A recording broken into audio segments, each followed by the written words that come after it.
नईम शेख तो मुझे बहुत ही ज़्यादा खुशी हुई बताते हुए कि हमारी आवाज़ अब गवर्नमेंट डिपार्टमेंट तक पहुंच रही है।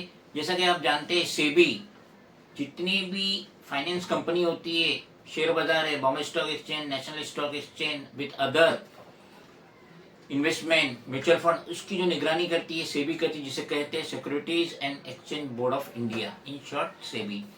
तो हमने जो ओरिएंट टावर है, जिस सर्वर वाला ने डेवलप किया है, 33 मंजिला टावर है, जिसका CS number 1150 of Girgaon division है, जिसका address 2 stock 10 Raja Ram Mohan Roy road, grand roadies, Mumbai number 4 है। तो हमने ये अपनी कंप्लेंट डाले थे 18 दिसंबर को, ये 18वां रिमाइंडर था।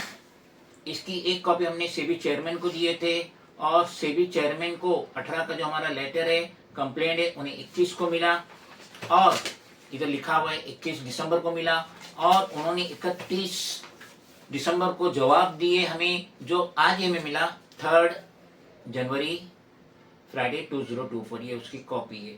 भले इस कॉपी में लिखा हुआ है कि आपने जो कंप्लेंट दी है, Mohammad Naeem Shaikh, founder of national president regional political party M political party, जो आपने आपके लेटर पे रबर वाले बिल्डर के खिलाफ जो कंप्लेंट दिए, जो हमें दस्तयाब हुई, लेकिन ये हमारे complaint does not fall under the preview of SEBI,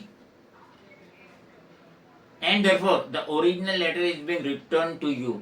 SEBI के जो विरल पारेख है, असिस्टेंट जनरल मैनेजर, वो ये कह रहे हैं कि आपने जो कंप्लेंट दी, लेकिन वो हमारे उसमें नहीं आ रही है, जो हमारा प्रव्यू है सेबी का, उसमें नहीं आ रही। तो शायद ये समझे होंगे कि कोई ओरिएंट टावर है तो उसकी कंप्लेंट है, और रबर वाला बिल्डर है तो उसके खिलाफ कंप्लेंट है, लेकिन सेबी के चेयरमैन को हम बताना चाहते हैं, इंक्लूडिंग असिस्टेंट जनरल मैनेजर विरल पारेख को, कि ये जो रबर वाला बिल्डर है, ये ना सिर्फ बिल्डर है, बल्कि ये प्रमोटर है राज ऑयल मिल्स लिमिटेड का।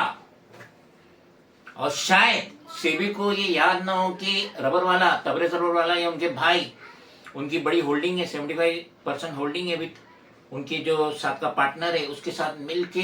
तो हम ओरिएंट टावर, मैं इस ओरिएंट टावर के लिए नहीं कर रहे हैं, रबर वाला बिल्डर के लिए नहीं कर रहे, लेकिन ये रबर वाला बिल्डर प्रमोटर है राज ऑयल मिल्स लिमिटेड का। तो अगर रबर वाले बिल्डर को छींक भी आएंगी तो उसे बताना पड़ेगा, Bombay stock exchange, national stock exchange, SEBI को बताना पड़ेगा कि इतने बजे मुझे छींक है। इसका मतलब है कि हर चीज उसको बताना पड़ेगी। हो सकता ओरियन जब बनाया हो तब इसने राज ऑयल मिल को टेक ओवर नहीं किया होगा, मगर अब तो बताना पड़ेगा।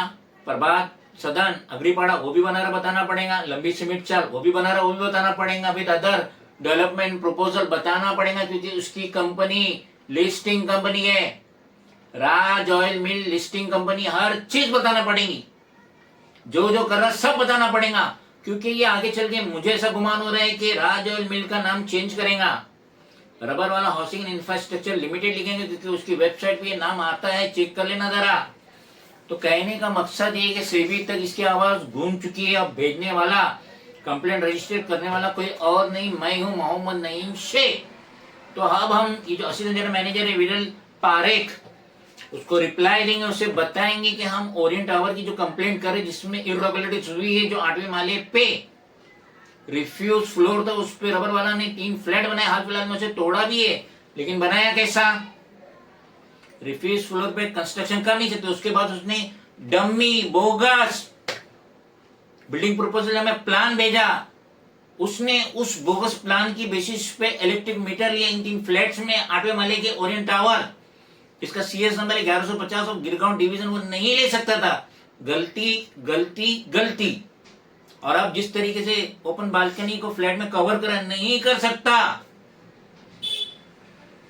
हम इसे असिस्टेंट मैनेजर को हम इसे एक्सप्लेन में बताएंगे, चेयरमैन सेबी को बताएंगे क्या इरेगुलरिटीज हो रही है, साथ ही साथ Bombay stock exchange, national stock exchange को हम इन डिटेल्स में बताएंगे कि रबर वाला बिल्डर कितनी इरेगुलरिटीज कर रहा है।